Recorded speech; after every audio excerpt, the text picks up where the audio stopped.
Welcome back to Two Guys, One Mic. It is September 14th. We are 2 days away from a decent slate of Week 3 games. Week 2 was a great slate, however. We had a lot of big games, a couple games that we didn't think would go the way we thought they were going to go. Texas made a statement. Miami made a statement. Oregon made a statement. And then a couple other coaches and some programs as well. One thing I thought about is this is looking like 2007 all over again. I would definitely have to agree. This is the most parity I've seen in a college football season that I can remember. I mean, the AP top 5 teams are all from the Power 5 respected conference. First time that's happened since, I think, 2017, 2018? Yeah. We're looking at, I mean, is it crazy to see a 2-loss team could end up winning the championship this year? I don't think so at all, and I kind of think me and you expected this. I don't know maybe on this magnitude, but I mean, when we did our playoff predictions, neither of us had an undefeated team even making the playoffs. Yeah. And I think the way the season's going, we're looking like it's possible that this might be the first year that we get multiple 2-loss teams in the playoffs. Yeah, not even just one, but multiple. We haven't even had a 2-loss team yet. People are counting Ohio State out, Alabama out already. Clemson's being counted out. Ohio State without the QB, just said them. Georgia's looked shaky. The Pac-12 is absolutely loaded, though. 8 undefeated teams, all in the top 25. No, and nothing bad to say about Washington State, but I only see about 6 to 7 legit contenders on the Pac-12, which is still crazy to say. They're the best conference in college football this year. Deepest right now, and we've said it over and over again, but they probably have 3 of the best quarterbacks in the nation. Yeah, right 3 now. of the top 5, maybe 4 of the top 5. DJ's playing really good. Michael Penix is lining it up again. Caleb Williams already has 10 touchdowns. Yeah, Bo Nix. Yeah, he's playing like a first-round quarterback. Dante Moore taking over the starting job at UCLA. Mr. Shadur Sanders. You got to mention him. And then Utah survived a thriller against Baylor, some controversy there. But they keep the Pac-12's just amazing record ongoing. One conference that has been very much underperforming is the SEC. And 2 games we're going to talk about here, Texas, Bama. Let's lead off with them. First of all, let's talk about Texas. What a statement win by the Longhorns there. Steve Sarkisian got it done. Yeah, I think what we saw was kind of a glimpse of what everyone figured would happen last year. Yeah. You know, Texas and Bama are playing a close game. Quinn Ewers goes out. You know, the game doesn't really necessarily ever get out of proportion in favor of Bama, but you kind of got this feeling that Bama's won the game. Yeah. You know, it kind of feels like a year of what-ifs have been finally answered, and, you know, you see what happens. I think the most impressive player of the night was Quinn. Yeah. I think, you know, he obviously missed some throws at first, but once he got settled in, dude, he looked like, you know, he could throw out there with anyone. The deep ball to Xavier Worthy, the deep ball to Adonai, A.D. Mitchell, however you say his first name. The run game, I mean, their offensive line controlled the line of scrimmage too, and then their defensive line controlled the line of scrimmage. Jaden Milroe, I didn't like what I saw out of him at all. He just seemed to panic almost. Like, there wasn't a lot of pocket confidence, it seemed like. And I think part of that has to do with Texas's defensive line being more dominant than I figured everyone thought. Yeah. You know, he didn't really have much of layaway with a successful run game going for much cushion. Yeah, I mean, they were averaging under 4 yards a carry. That Bama offensive line did not look as good as I thought it was going to look, and that QB situation might end up being more of a problem. They play at South Florida this week. Interesting game, yeah. So they get a little bit of a chance to kind of rebound, but then they start a gauntlet SEC schedule. I think it's with Ole Miss in Week 4, on the road maybe even. So they got to figure it out quick. QB situation, something's got to come out of there. Miami A&M. Miami A&M is an interesting game. It feels like after 3 years, we finally got the Tyler Van Dyke that was advertised. Yeah. He came in, had the biggest win of, I would say, his Miami career up to this point. Mario Cristobal, same can be said. But I think the big question is what is going on in College Station. Yeah. If the fire was not already evident under Jimbo Fisher's lap, it's got to be scorching hot now. Going into Hard Rock Cafe Stadium and throwing up a measly, what did they score? 33 to 48. And it wasn't even that close. No. Miami ran away with that game. Definitely. Texas A&M's offense kind of looked obsolete when the ball wasn't in Evan Stewart's hand, and it looked like they lacked a lot of creativity. It looked like the whole game plan was kind of forced it to Evan Stewart any chance they got, and I feel like when that's the only coverage that the defense has to look out for, it's not that difficult. That defense, they're loaded with 5-stars across the board, and Miami's got talent too, but Miami's got young talent. Yeah. That A&M defense is supposed to be experienced and talented from top to bottom, and Tyler Van Dyke shredded them. In my opinion, Miami made a statement too. They planted themselves not only in the ACC race, but as a playoff contender now too. We got to get the stadium closer to campus. Yeah, definitely. Need more Miami fans there. It was a hard watch there, but maybe this season can do it. Maybe. I don't know if you saw the game this weekend, but literally there's over 100 tickets on sale for the Miami game for $1 on StubHub right now.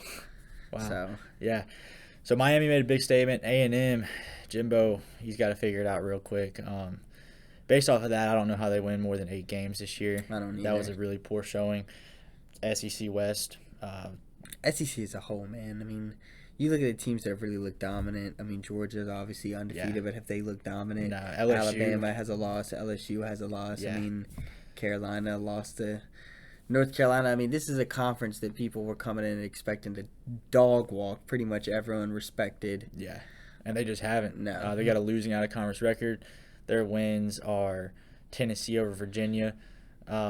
Mississippi State survived a double overtime game against Arizona State, and then Auburn finally pulled away from Cal. Yeah, that I was don't know just how. terrible A game that to they probably should not have won. Yeah, it was either 3 or 4 missed field goals from Cal. Absolutely ridiculous. But SEC's play starting to heat up a little bit. There's a lot of parity in that conference. A couple of interesting games to watch this week. We'll talk about it a little bit later. Oregon, Texas Tech, last game we're going to talk about before we talk about a couple of performances and teams individually. That was a thriller. I didn't think Oregon was going to run away with that game. I thought they were going to win, but Texas Tech was in that game until the final play of the game, which was a pick six. And I'm going to be honest, I didn't expect Texas Tech to hang in there. Yeah. I mean, I was kind of rode the high with them at the beginning of the season, but after that Wyoming game, man, I jumped ship. I think Wyoming's a better team than any of us are giving them credit, and I think that Wyoming-Texas game this week could prove to be a game where people are going to get off the Texas hype train because it might be a 15-point game after last week's win. We still haven't seen Texas score over 33 points in a game. Yeah. So there's still some questions there. Wyoming's still a good team. Texas Tech is still going to be a good team. Both of their losses are out of conference, so they're still in the Big 12 title race. We said, a 2-loss team, if they go undefeated and stuff happens the rest of the way, Texas Tech could potentially find themselves at a 4 seed. They played one of the hardest Big 12 schedules. Look at Texas. Is this a game you really want to be playing in Dallas last game of the season? Exactly, yeah. On to Oregon, though. Bo Nix made play after play. Troy Franklin made play after play. And I think the most impressive thing was the defensive turnaround from year 1 to year 2. I don't think if they played this game last year, Oregon comes away with that win. Yeah. The Oregon's defense made a lot of big plays when it mattered the most. Really exciting game. A whole season ahead for Oregon. Really the whole season ahead for Texas Tech too. Other than that, we're going to talk about a couple of individual teams. Oregon State, DJ continuing to light it up week 2 again. It was another cupcake opponent, but he just looks a lot more fluid. Still, when you're doing what you're supposed to do against the opponent you're supposed to do, there can be no critique, right? Yeah, exactly. Really impressive out of Oregon State and Washington State as well. They play later in the season. Could be a sleeper matchup for the Pac-12 if they continue the way they're playing. Cam Ward's another really good QB. Definitely. Does Oregon State have a big game this week? They do not. They play San Diego State. Okay. Brent Venables in Oklahoma. A lot of people giving Oklahoma flack for beating SMU by 17. The spread was 16.5. Exactly. So they did what they were supposed to do. Dillian Gabriel looks a lot better than he did last year. Brent Venables has that defense playing a lot better than they did last year. Where do you see Oklahoma right now kind of finishing in the Big 12 and national race based off of what we've seen from them in 2 weeks? Right now I think that they have the potential to lose one game with possibly beating Texas, but I think more realistically they're going to finish with probably 2 or 3 losses. Yeah. I think Texas will beat them. I think they got a chance to sweep the rest of the Big 12 if they play their cards right, maybe get a rematch in Dallas for the Big 12 championship. But where I see it shaking out, maybe a New Year's Six bowl. Yeah. That'd be much better than 6 and 7 last year. Definitely a step up. The team I was most excited to watch last week and then this week too is Kansas State. I fully expected a Troy cover of 17.5 points, and that did not happen. And that was with the road game to Missouri looming ahead this current week. Yeah, this is a big week for the SEC in Missouri. I mean, Missouri's a program that's looked one of the better teams, respected to what their expectations were coming into the season. Yeah. Missouri's kind of met those expectations. It'll be interesting. They've got NIL figured out. They're recruiting well. It's a big game for them. Who are you going to pick for that game? I think right now I'm leaning more towards Kansas State. I know it's in Missouri, but I think Kansas State's got the seniority. You're talking about a team that just won the conference last year. I think they know how to win these big games. You saw they weren't, like you said, they got a good Troy team coming in a week where they could be caught sleeping and they don't. Yeah. I think that's an aspect that only good teams carry, and I think that'll carry them over the edge. Yeah, that was a really impressive win. I fully expect another really impressive win. Kansas State, they're going to be a Big 12 contender this year and every year. Yeah. And they're going to be a national contender as well. In my opinion, Chris Kleiman has it figured out there. Hopefully he stays with the Wildcats in Manhattan. Week 3, there's not a lot of high-profile ranked matchups, but there's still going to be some really competitive games. Starting up in the Big 10 in Illinois. Penn State's going to Illinois. Yeah, I'm gonna pick Penn State here. Yeah, I'm going to pick Penn State as well. Last time they played, it went into 8 overtimes. Yeah, I feel like it's a game that could catch Penn State if Illinois can really hold on to the time of possession. Yeah. I feel like the new clock rules kind of benefit upsets in the way of if you can establish a successful run game that eats off the clock. I feel like you're put yourself in a good position to win. I feel like Illinois is a dangerous team that can do that. Yeah. And defensive line for Penn State gets caught sleeping one morning. Who knows? Yeah. First road game, first road crowd, true road crowd for Drew Allar. Can that crowd kind of get to him? Can that Illinois defensive line? They have a couple of high-profile NFL potential draft picks on their line. They got to get after him and slow down that run game. Some big SEC conference matchups that aren't being talked about a lot. Starting the SEC, South Carolina goes to Athens, Georgia. Georgia's look shaky. I still fully expect them to win this game, but I think South Carolina's gonna give them a little bit of a run and cover. Yeah, I definitely think so too. I think the fact that the spread on this game is 27, where Spencer Rattler, now granted it's through 2 weeks, but Spencer Rattler's the statistically third most efficient quarterback in the nation right now in terms of passing touchdowns and passing yards. Yeah, like I said, I know that's North Carolina and that's Furman, but I mean, I just don't see this South Carolina team as a team that's going to go into Athens and lose by 27 points. Yeah, I mean, if it's tied heading into the fourth quarter, I'm not going to be sitting there with my jaw dropped. Yeah. South Carolina has Xavier Legette. That's going to be a really big matchup. Him versus the Georgia secondary. That offensive line, that's the biggest question mark for me. They have to play better than they played against UNC. Georgia's pass rush isn't what it was last year, but it's still better than UNC's.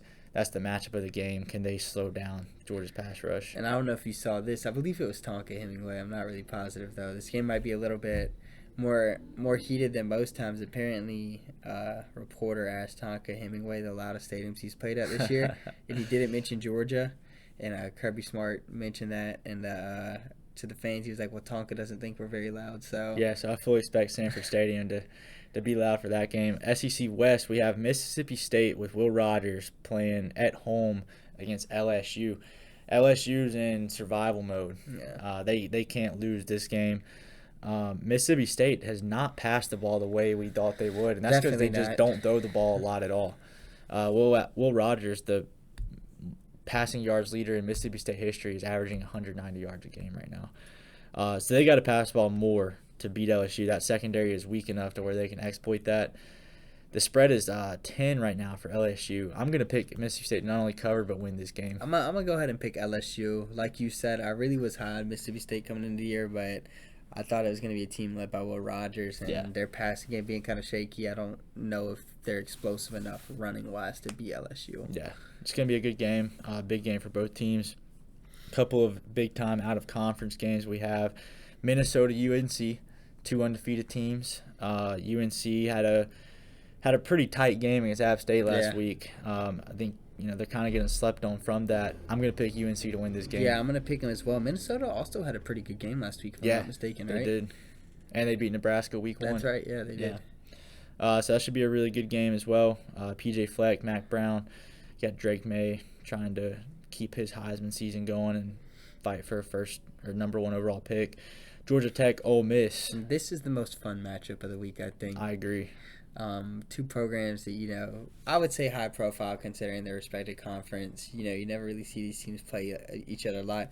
Georgia Tech's another team that I think has kind of been handling business the way that they need to handle business that they necessarily haven't in the past. Yeah. I'm kind of high on them moving forwards in terms of what Georgia Tech football is. Mm-hmm. I do think Ole Miss is a great football team, and Yeah. I'm going to pick them to win it, but I think Georgia Tech could keep it close for 2 or 3 quarters. I agree. Ole Miss is going to win this game.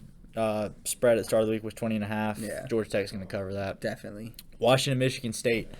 Mel Tucker's suspended right now. These are the kind of weird games that teams win, right? Yeah, we got Corbett coming in at head coach. D'Antonio is back. Yeah, you kind of got to ball out to make the transfer portal next week look right? Yeah. If you're a Michigan State guy. I agree. If I'm a Washington fan, I'm nervous about this game. It's in Michigan State, I believe. Yeah, right? it is in East Lansing. Yeah, so I'm nervous. I'm a Washington fan. Like you said, these are the type of games that teams play fired up to win. Yep. I'm gonna pick Washington to win. I am too. Okay. I think Penix is too good of a quarterback to lose this game. I do too. I think it's gonna be a really close one. I think it's gonna be a dogfight. I agree. ACC Big Ten matchup, another one. Syracuse Purdue. This one was one that I was sweating before the year, but I'm going Syracuse, and I don't know what the spread is right now, but I'm going for Syracuse. Yeah. Cover by 1.5 million. I think this could be a 3-touchdown game. I agree. Syracuse has looked like the most underrated team in the country, maybe right now. Unstoppable offensively. Yeah. Garrett Schrader's playing at a really high level right now. That offense is playing at a really high level. This is going to be their real test. They haven't played a Power 5 team yet, but and Purdue hadn't looked that they great haven't looked that good either. More like Purdue. Yeah, Purdue. Yeah. So Syracuse is going to win this game. Backyard brawl, Pittsburgh, West Virginia. It's in West Virginia this year. Last year we saw a great game in Week 1 in Pittsburgh. I don't really know who to pick here. I don't know either. Like, I'm looking at it now, and this is a game that I think the Pitt should win. But they just had a dog fight against Cincinnati last week. And like you said, it's in West Virginia. I feel like West Virginia was hung around in that Penn State game a little longer than they should have. And I kind of feel like something's brewing in Morgantown, and I think I'm going to go West Virginia. I'm picking West Virginia as well. I hope we get another really good game. It's going to be hard to beat last year's game, but I think West Virginia's going to pull this one off. Do you know if West Virginia's wearing those uniforms again? I do not know if they're wearing their uniforms again. Last game we're going to talk about here, we got to give the Group of 5 some love, the Fun Belt. We got James Madison Dukes against the Troy Trojans. Troy's got to bounce back, but when you're a Group of 5 team, you can push a bad loss to a Power 5 team away. Definitely. James Madison beat Virginia last week by 1. And that's why I'm going to go with the Dukes, man. I think JMU is about to surge onto the Fun Belt as a powerhouse, and I think they're going to do it now. Beating your first ever, I assume that's their first ever Power 5 conference, and then beating the conference champion the very next week would be quite the introduction to the conference, and I think they're going to get it done. I think it's going to be a really good game. I'm going with John Summerall on the Trojans, though. Yep. I love the Troy Trojans. I think they're going to win this game. But again, it's going to be another game that it's going to be a dogfight, and it's going to put the Group of 5 on the map as especially the Sun Belt as a team or a conference that has really competitive teams. They're not going to compete against the top teams in the country, but it's going to be a really fun conference to watch this year. Shake out. There's a lot of noise around realignment. AAC, American Athletic Conference, trying to add Army right now, make up for SMU losing. Conference USA looking at some teams. Don't sleep on this week. We didn't talk about Tennessee, Florida. Yeah. But I'm picking Florida to win that game. Yeah, that one I'm kind of going back and forth with. I want to pick Florida just because Tennessee hadn't won in the Swamp in so long. Yeah. Tennessee has not looked amazing, but that Utah game left such a bad taste in my mouth for Florida. I don't know if I can yet. I'm picking Florida to win this game. I think they're going to turn it around. But Week 4, that's the week everybody's looking at. I think that's a week that could shake up the entire season. Definitely. I'm excited for this week. I'm more excited for Week 4, though. Yeah, definitely. This is a week that might not be exciting if you choose your games based on logos, but I think this is a great week for some great football. Yeah. Thank you all for watching. Quick episode, and see y'all next time.